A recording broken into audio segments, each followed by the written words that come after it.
Well, a very good morning and thank you very much for joining us on GBS Morning Extra. Welcome back to the second segment of our program this morning. As I promised earlier, today we are going to look at a lot of politics, definitely. You saw the news and the lines are actually being drawn.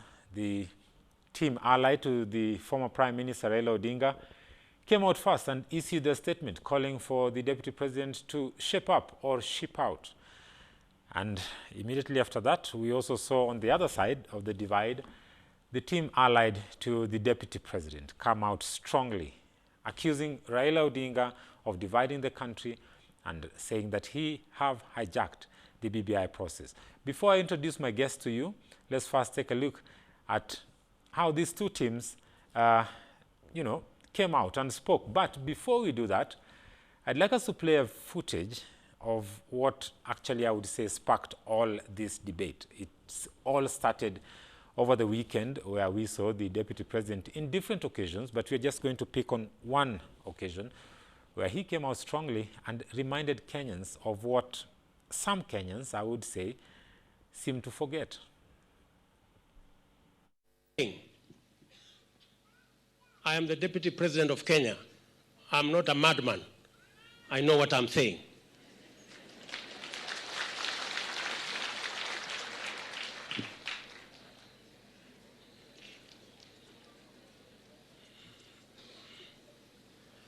Kwa hivyo wale wanapanga hizi tunjama eti watanipiganisha mimi na jamii yangu, shauri yao. Well, that is the Deputy President, visibly angry and agitated. My guest in studio today will introduce himself as we begin. Karibu sana kwa studio. Asante sana. Maybe you just introduce yourself to our viewers before we begin our discussion this morning. Okay. Good morning to your viewers and my fans out there. Then my name is Felix Nyamai. I'm taking economics and statistics from the University of Nairobi. Then I also reside or come from Kitui County. All right. And I'm also a youth leader. Thank you for giving me this opportunity. Felix, welcome to GBS Morning Extra. Yes. I think what we're looking at, or what we just saw on our screen, is something that, if you think deeply about it, it's something that is worrying. Yes. For a deputy president of a country who's serving his second term as a deputy president, reminding Kenyans on national TV on such a, big event, that was the burial of the AP officer who worked in his office, who was allegedly killed the other week in connection to this 40 billion arms saga that involved the Chesa, the former CS. To stand and tell people that, remind people that I am the deputy president of this country. To you, what message does that send to you? First of all, to me, what I can speak about this, I think everything is in a total mess because you cannot be reminded what is obvious. Everybody, every Kenyan knows that William Samoei Ruto is our deputy president, but now it seems there is a deep state. So we are wondering, when the deputy president is not part of the system, what is happening?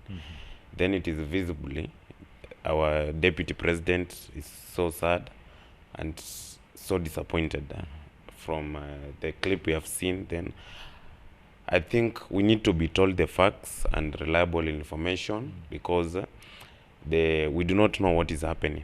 Yes. I mean, if you go deep into the speech that he made, he has gone out clearly, lashing out at the DCI and accusing him of being used by his political rivals to fight him. Do you think that the DCI is targeting the deputy president, or the DCI is just doing his job? No, I don't think so. In my perception, what I think, if Samoei William Ruto knows, our deputy president knows anything or reliable information, and this happened in his office and it was 82 minutes, but not as he had reported in his Twitter account 23 minutes, If he knows any reliable information, he should visit the DCI all record statement kuliko kusema mtu wa jamii wangu mnanipiganisha. So I think that is not the language. And that's one of the things that I also wanted to address, because if, the deputy president says wanajaribu kunipiganisha na watu wa jamii yangu, which of course for those who do not understand Swahili, that means that they're trying to pit him against his own community. So is this a community thing? Are we now starting to, segment Kenyans again into tribal or communal cocoons? No, is it a tribal war that we are starting? This is not a tribal war. In my view, this is not a tribal war, but there is, we don't know, maybe there is bad faith. Someone wants other person to fail. I think this all started from the process when BBI, the Building Bridges initiatives, started because I think we lack political goodwill for this to succeed. So we have seen a lot of things around this handshake and lack of political goodwill. But I do not want to blame this on misunderstanding amongst government institution. But I think Kenyans deserve to be told what is happening, and Kenyans know that our president is the presidency includes William Ruto. So I think his claims that he's not being included, being sad, angry, visibly disappointed, that is not what Kenyans should be subject to at this time. Yes. And the deputy president also has constantly, during this time, he also spoke about the system, the system that is being used against him. And, if you listen to this kind of talk, then you ask yourself, what is the system? Absolutely, I do. Of course, there is, we must say, there is the existence of deep state, that is cartels or people have bigger interests in this leadership. That is what I can say, but I cannot clarify to the end what is really happening. Because, if someone in the opposition was crying wolf and saying, there's an assassination attempt, that was among the first things that the deputy president, and it was a big news, and he actually went ahead to name names, and he named people who are in the Uhuru cabinet, who are still cabinet secretaries in the Uhuru, still serving, but he accused them of plotting to assassinate him. That went away, and I think Kenyans forgot that, as they always do. But now again, he comes out and accuses this system, which to many, the system is the government. He is the, principal assistant to the president of Kenya, who runs the same government. How is it that he is in the government and the government is after him? How do you explain that? What I can say right now, what we need, we need our leaders to work for us. And what I could advise, if I could get this opportunity, what I could advise our deputy president is this: first of all, work for Kenyans. If there is an initiative that is bringing peace, tranquility, and businesses are driving on well, let's first listen. What is BBI? All, because it is an inclusive report for every Kenyan, every Mwananchi. Let's first listen. This is not going to steal his ambitions or dreams to become the next president. I think we need to listen and not have him outside the camp, because I think majority of the leaders are united. Of course, let's say 85% of our leaders, we have seen good political will to bring Kenyans together, then we move forward. So I think this Tanga and Kieleweke thing should come to an end, and let's listen to what is ailing us. Because with this kind of rate, we have not solved the economic crisis. We are heading to a political season, so nobody is taking Kenyans serious. Yes. The BBI, is it a blessing to Kenyans or is it a curse? The handshake. Let me say the handshake, because the BBI was born out of the handshake. The 9 points that these two were trying to address. and that turned into the handshake turned into the BBI, now the Building Bridges initiative. Do you think it's a blessing to Kenyans, or is the BBI really going to deliver Kenyans as expected or as touted by those who are supporting the initiative? In my own view and in my opinion, BBI is a blessing to Kenyans. First of all, we have lost lives in this country because of elections, because of political disagreements. So in my view, BBI is a blessing to Kenyans. It has brought peace. Leaders from the opposition and the government, government can talk and sit down. I think what we need is everybody to listen so that we implement. You know, national planning is both bureaucratic and political process. So I think BBI means well for everybody. If the handshake was between two people, but what came after that? We must begin from somewhere. What came, that is, Larry's people, views were taken from every county. Leaders were invited. So I think BBI is a blessing. What I might say, BBI is a blessing in disguise when in a moment where we see a leader leaving a BBI meeting and together with a few funds there and there. So, but basically, BBI is a blessing. What we have had in this country is pathetic. Some people have reduced the BBI process into a tool or a vehicle to just, harness power for a few people. When they're talking about expanding the executive. On the other side, although no one says that they are against the BBI, everybody says that they support the BBI. If you listen to those people who are allied to the Deputy President, they say that they support the BBI. If you listen to the people who are allied to Raila Odinga, Raila Odinga's led team and the Uhuru led team, they also support the BBI. But clearly, there's a division. And this BBI has been reduced to trying to create positions for a particular person or a certain few individuals. Do you think that is what the BBI is trying to do? No, I don't think that is what the BBI is trying to do.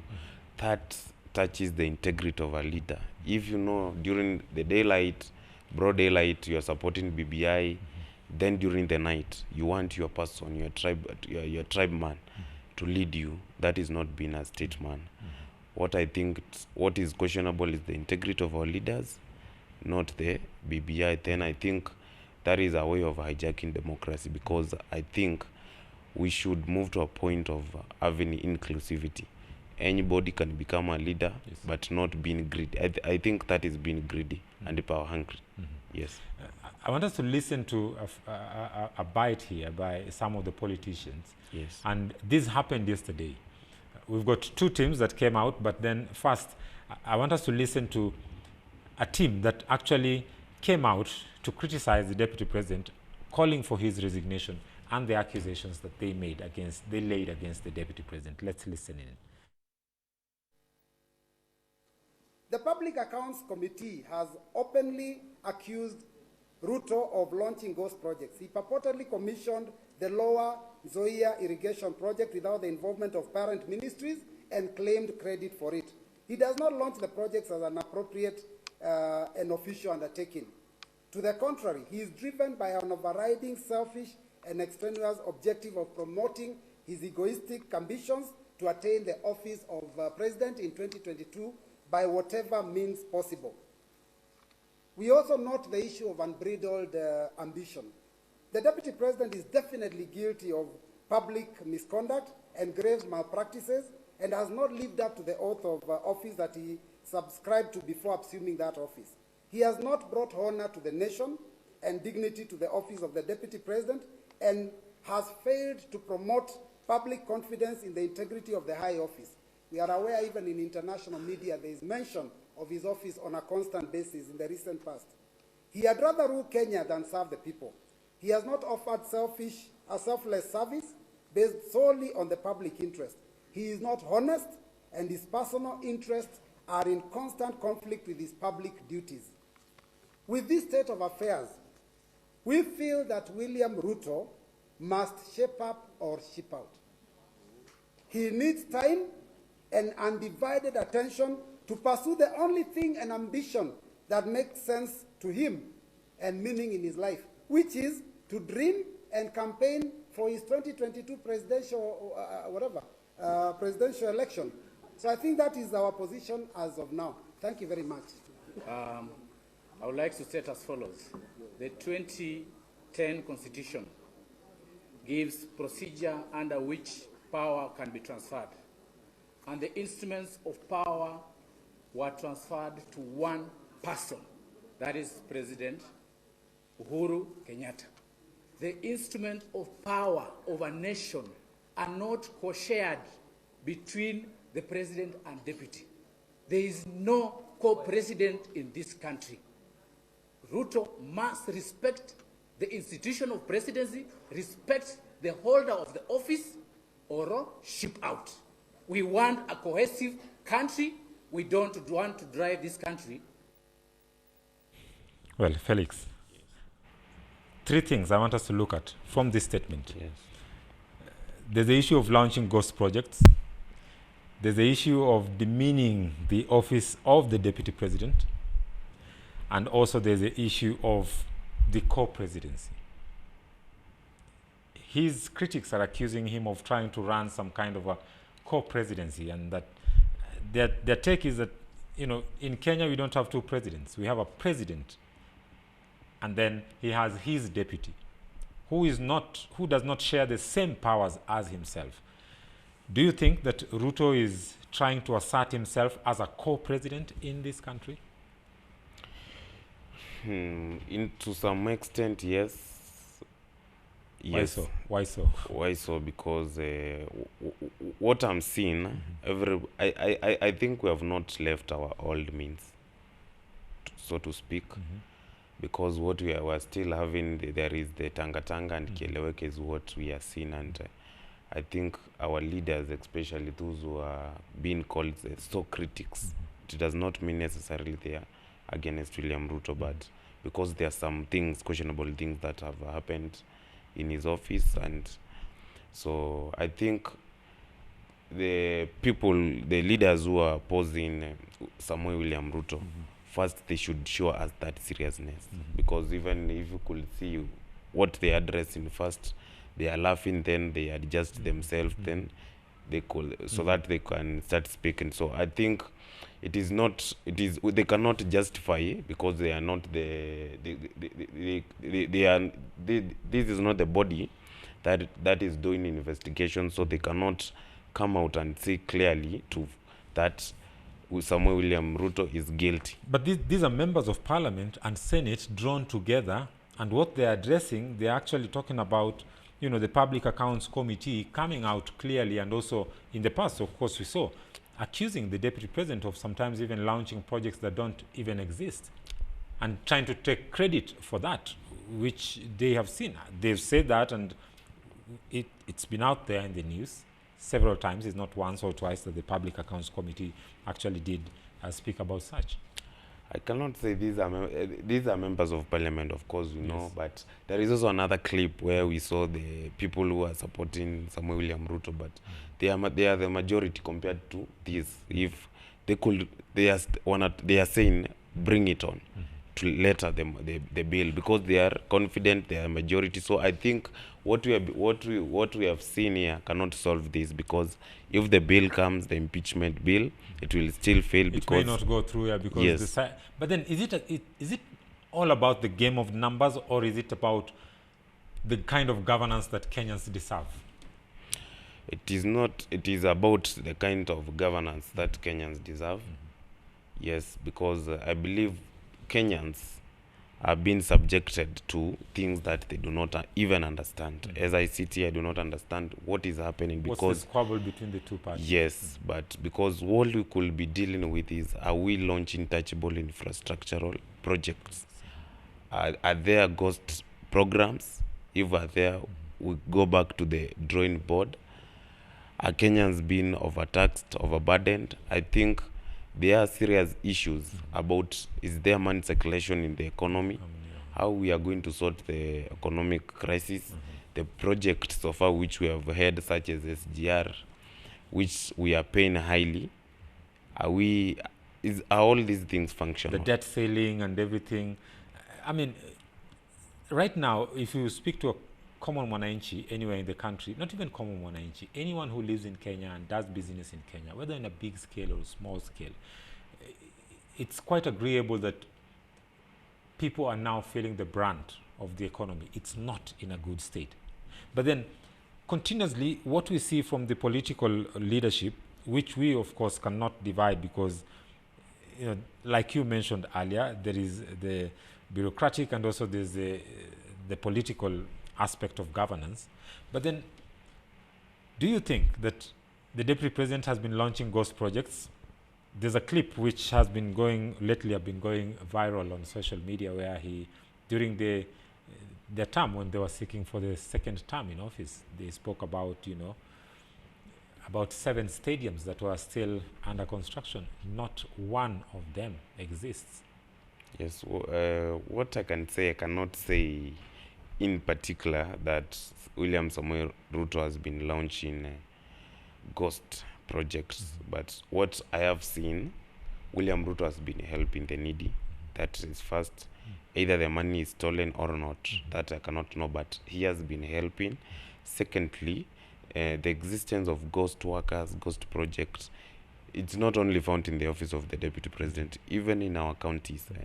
We have, I believe there are such cases, so I cannot blame everything on William Ruto, and I think we should move on from every statement. We must conclude with William Samoei Ruto. Now, the gist of the matter is, as much as the media would like to drift away or would want not to talk about William Samoei Ruto, it's always about William Samoei Ruto. It's either his critics are lashing out at him or his supporters, his proxies are, trying to, beat up the drums and tell people how he's going to be the Deputy President and nothing will stop him from becoming the Deputy President of this country. And on the other side of the divide is always a smear campaign against Raila Odinga. It's either you speak about William Ruto or you speak about Raila Odinga, and that has been the case, as we are going to witness. We've got this footage that I would also like us to talk about. After that statement by leaders allied to the President and the former Prime Minister, there was another press conference which addressed issues now from their perspective that actually is pro-Ruto and was lashing out at the other side. Let's listen into this. In an act of great statesmanship and in an effort to hold the country together, President Uhuru Kenyatta extended a hand of friendship to Raila. Sadly, Raila Odinga, in his classical style and manner, has converted the handshake into a tool of political deceit and conmanship. The statement issued earlier by ODM and his surrogates is a vintage Raila Odinga, a master of violence, division, and deceit. We would therefore want to respond to him as follows. Raila Odinga's objective in the BBI process has nothing to do with uniting the country of Kenya. It has everything to do with his insatiable appetite for power that has been evident since the 1982 coup. Raila is replaying the same script that he used on President Moi, President Kibaki, and now President Uhuru Kenyatta. He deemed the leopard does not change its spots, and even with whitewash beneath it all, you will still find its true spots. BBI process has been fraudulently hijacked by Raila, who has been doing rounds in the country using it to insult the Deputy President. Do you think Raila is to blame for all this, for the Ruto wars? No. Of course, no. Because Honorable Raila Odinga is one of us. He's a Kenyan. And we must agree he has raised the bar of Kenyan politics. So I cannot blame everything on Raila. He's just giving his views. Of course, he's one. Him and Uhuru were the biggest contenders in this. So if they come together, we can make an alliance. We can unite Kenyans. I don't think we have anything to blame on Raila. Then, I wonder why these leaders then are attending the BBI meetings if they think this deal is about conmanship. It is about deceit. So if the deal is evil, they are being ironical by attending By that. attending So the that is why I talked about questioning the integrity of our leaders. Our leaders sober. Do our leaders really want to include inclusivity? Are they honest in their criticism? Yes. What happened in 1982, that is gone. Yeah, and rest in peace, Mzee Moi. So Yes. what happened at that time cannot determine our future right now. What we are saying, Nyamai as a leader, as a young leader, as someone who is interested in politics as an economist, I think the veteran politicians should give us space if everything is in a mess. Because I think what is happening here, it is just a division of everyone wants to do business with government. And doing business with government, that is corruption. I think this is partitioning and scrambling of Kenyan resources. Yes. Now, Raila Odinga is being blamed for deceiving Ruto then, of deceiving or hijacking the BBI process and deceiving, conning President Uhuru Kenyatta, according to the leaders who spoke there. Then, are these leaders who clearly say that they are from they represent the Jubilee Party? Are they questioning the integrity or the judgment of their party leader, President Uhuru Kenyatta? Are they saying that President Uhuru Kenyatta has been deceived and that his judgment is wrong? I think everybody loves Uhuru Kenyatta, every Kenyan. Uhuru Kenyatta has tried to clean up the mess. That is what I can say. So, William Ruto should not cry so much. We have heard so many stories.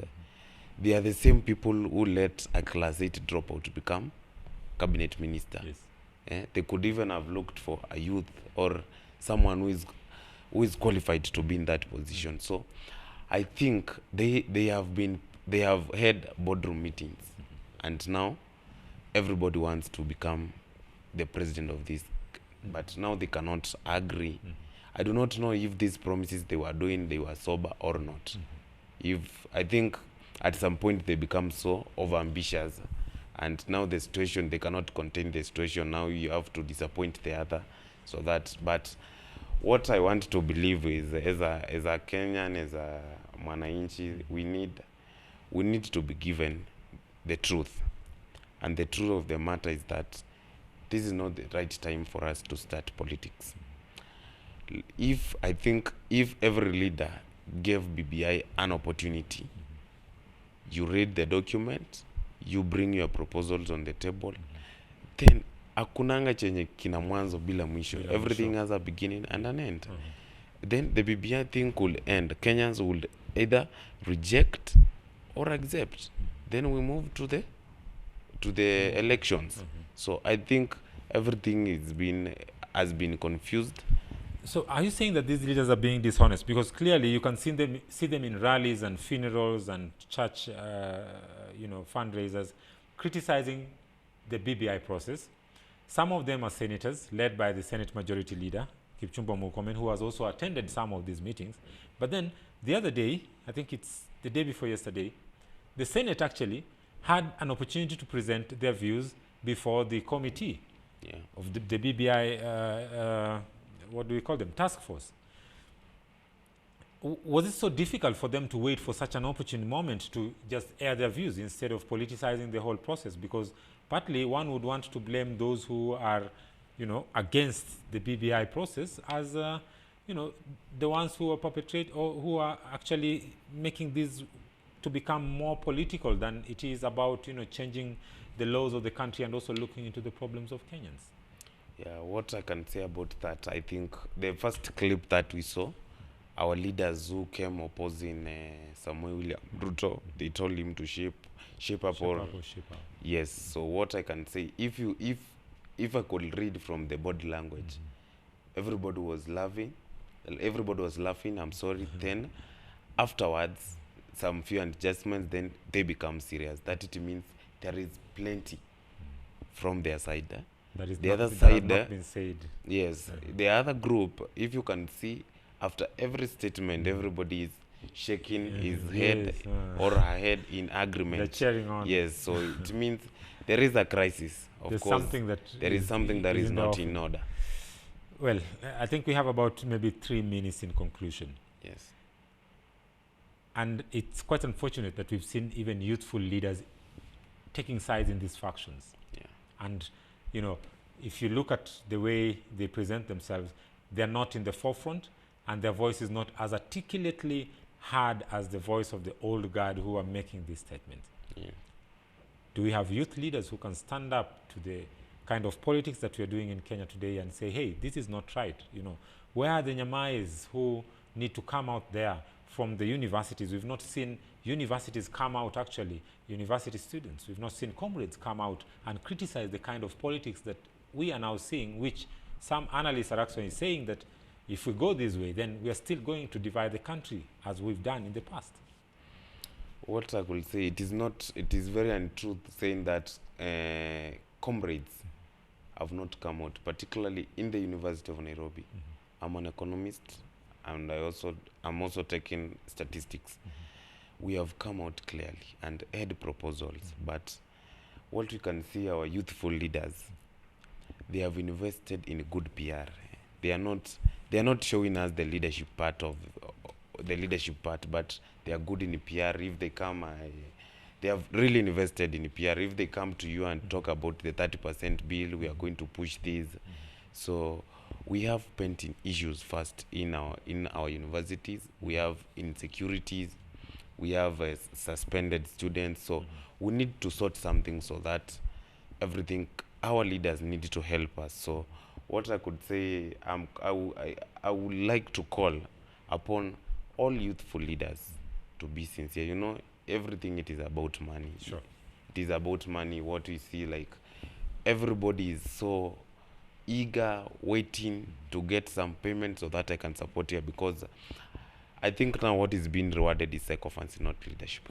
Well, Nyamai, because of time, we cannot continue this debate, but then I would really love to have you back here so that we can discuss more on these issues, and also particularly on youth leadership and the position and role in which young people need to take in this country at this particular moment. Because from the way things are going right now, yesterday from the 2 press conferences, it's clear that it's all now bare knuckles. Every side threatening the other side. It seems like there's something they know about the other side that we do not know as wananchi. And as you rightfully put it, the body language speaks more than what they're saying with their mouth. And I believe that we need to have more time to talk about this. Thank you very much for finding time and coming to the studio, and also for joining us in this discussion. We have come to the end of this segment, and your views, comments, or opinion, you can send that to our SMS line 21144. You can also follow us on Facebook and on Twitter as well. You can use the hashtag GBS Morning Extra, and our Twitter handle is @KenyaGBS. My name is Timothy Omundi. I bid you farewell for now, but I will pave way for my colleague Kevin Nyawiki, who will be coming up shortly with the Sports Extra. Bye-bye for now.